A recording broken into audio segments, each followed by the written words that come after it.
Our original mission statement, had 3 terms that we've kept with it the whole time. Protection, restoration, and education. Those are the 3 words that have always been involved with our mission statement since the beginning.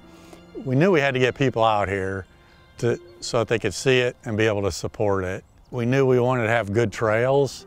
Habitat protection was huge, and education was huge because education would help everything else. But the fact that you were getting everyone in the community involved in an environmental activity, that was just kind of how we wanted it to go from the start, and that same vision is carried through. I think Paul had probably a big part to do with the education part. If you don't know, he is treasurer of the Environmental Education Association of Indiana, and education is a big push of his. We started a couple education programs, which are still going. Breakfast on the Marsh and Little River Ramblers. At first I thought, well, it's not really where you want to go if you're managing natural resources, because it can be very expensive, and there are already opportunities out there for people to get that outdoor education.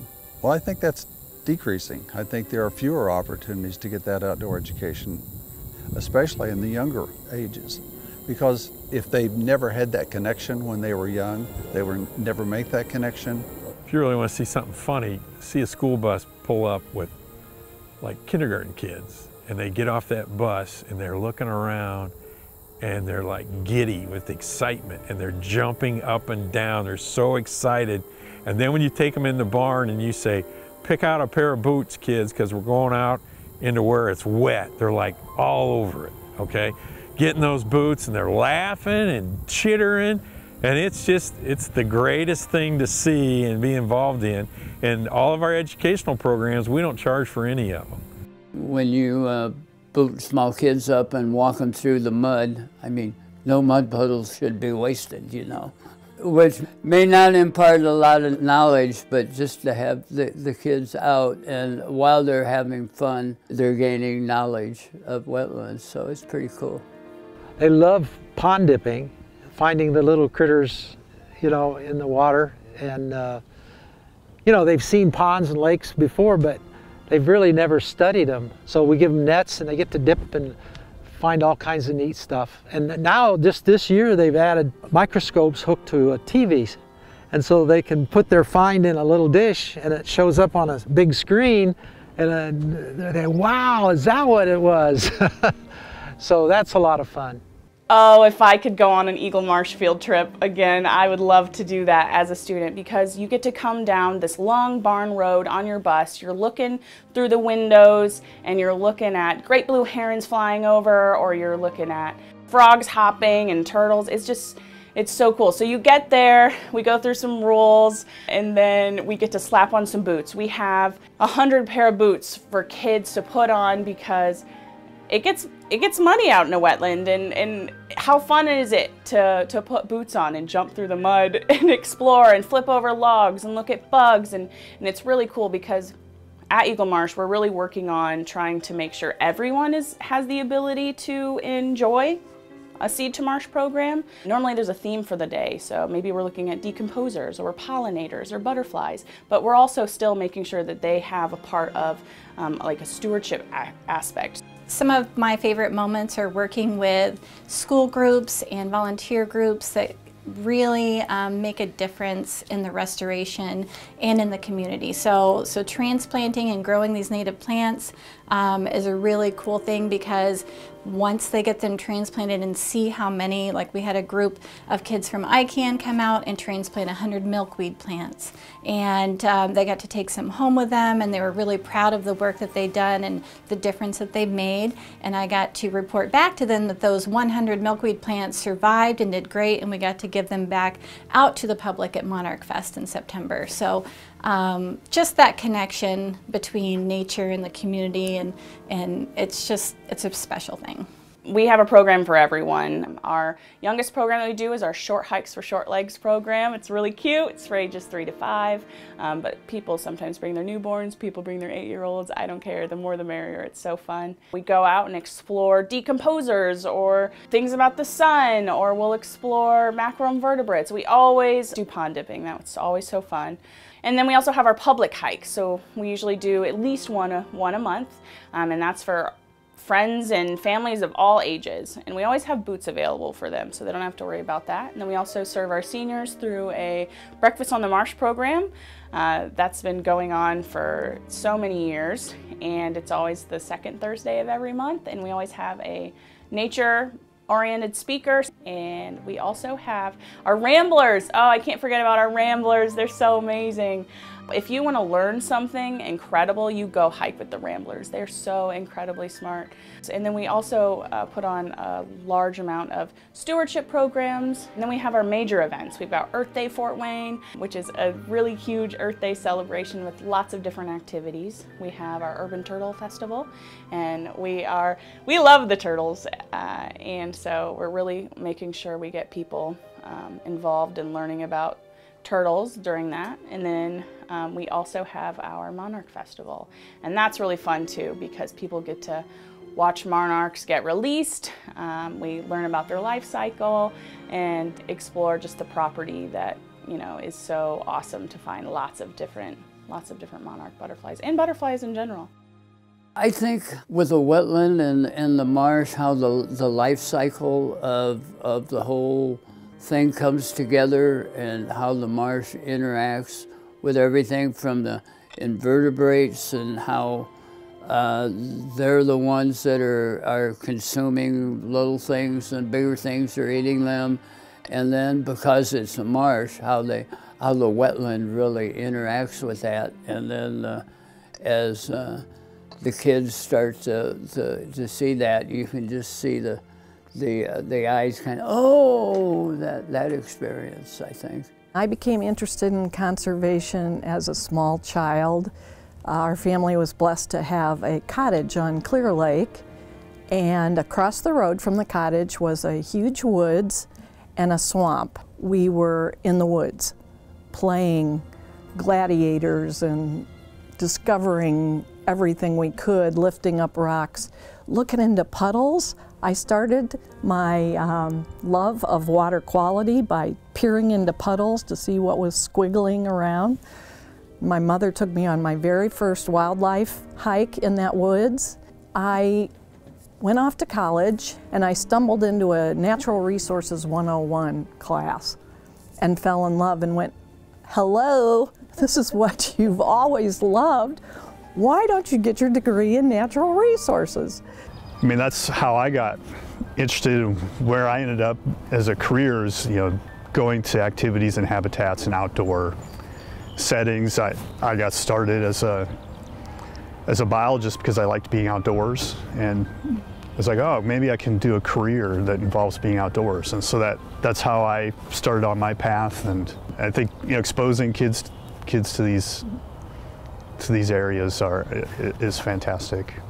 So many people come out and they have their hand in the wetland restoration. So they come here and they're able to sow seeds, they can collect seeds, plant the plants that grow here, enjoy them, and it's an incredible program. And then the fact that we grow so many plants is we're able to give them out to community members. We don't even have to be out here for programming.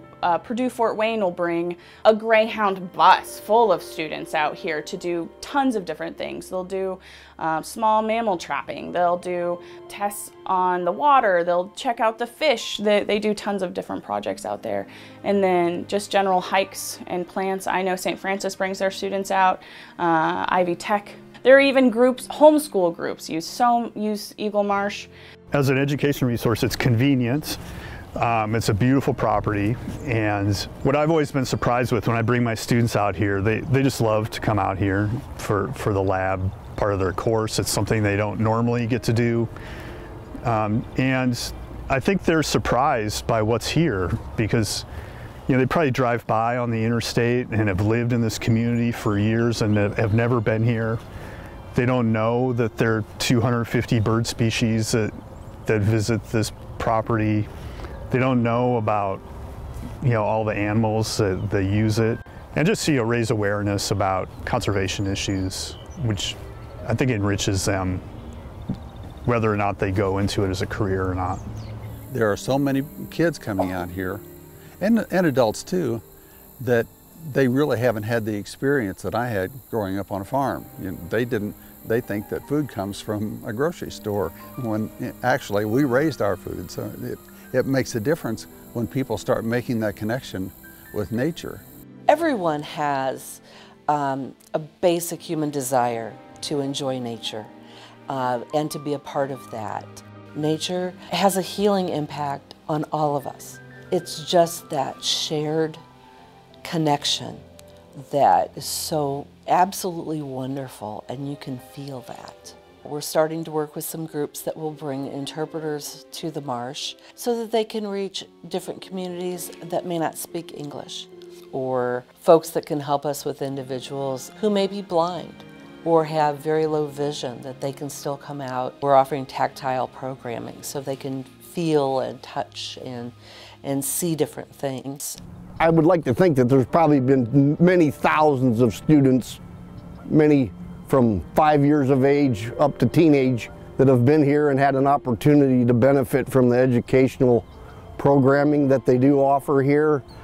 It's one of the biggest benefits of the whole entire project. It's right here locally in Fort Wayne, but education is where we really need to focus, because the younger generation, they're more in tune with playing on their Xbox and their Nintendo, and get a kid outdoors is kind of something that we take near and dear to heart.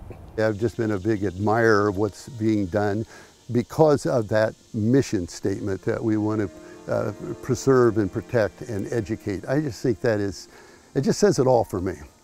I think as we add to the education program here at Eagle Marsh, there's going to be interpretive programs expanding and education opportunities. It's going to be a family destination with lots of good biology can be learned out here. I think we've got a responsibility to have them appreciate and love nature, and at the same time respect it enough that they want to preserve it for future generations. But how this has grown from what some of us considered a pretty wild idea to the premier environmental education organization in the greater Northeast Indiana area. The thousands of people, and especially kids, who come out here, they get introduced to a natural landscape, to all the organisms, to how the hydrology works, to wetlands. There's really nothing else like it in this region. So to me, that's my greatest pleasure, is seeing that role filled by this organization. And the centerpiece is this big restored wetland. When you become involved in it, and when you are out here and you're surrounded by nature, it affects you. Your blood pressure goes down, you feel more comfortable, and the more you know about it, the more you want to learn. The payback is the next generation will take care of the natural resources, because you will protect whatever you value. And that's really, once they make that connection with the natural resources, they will see that those natural resources are protected. There's so many kids that don't have a chance to walk in the woods, to see large animals, to experience the flight of an eagle, that we want to be able to provide that for them. Expose them to the wonder and beauty of all the different plants and animals that the wetlands entails is just incredible. Oh yeah, trail guiding's really neat. That's where you get to interact with usually grade school kids, high school kids, and you're able to use all that knowledge, and man, when they come out and you can see their eyes open up, and particularly for some of the city kids that have never been out in the wilderness, and they think, wow, are there bears out here? And it's just neat to get them out and show them how nature works. We did, in 2016, we developed a 10-year site plan for Eagle Marsh here, and that included putting in trails that for accessibility, so we got that started last year. With that area, we have a number of other segments we like to put out. And then also to build a wetland education pavilion. I don't know how soon that will come to pass. I see almost unlimited potential there. It becomes a question of money. And sometimes it's difficult to fund those and keep those going, but to our credit, to the credit of the board, and you know, Amy, our director, we always make sure that we've got the money for that, we've got the people for that, and we've got good people in those roles that are really good at working with people and explaining those programs. I would say if there's anything parents can do to start their children to have a love of nature, it's get out into it. You put those little boots on those little feet and get them to hike through, and it's okay. It's okay to get muddy. Guess what? It'll wash off. And see what you can see and pick up what you can pick up and discover the wonders of what you can see, like I did, leaning over a puddle.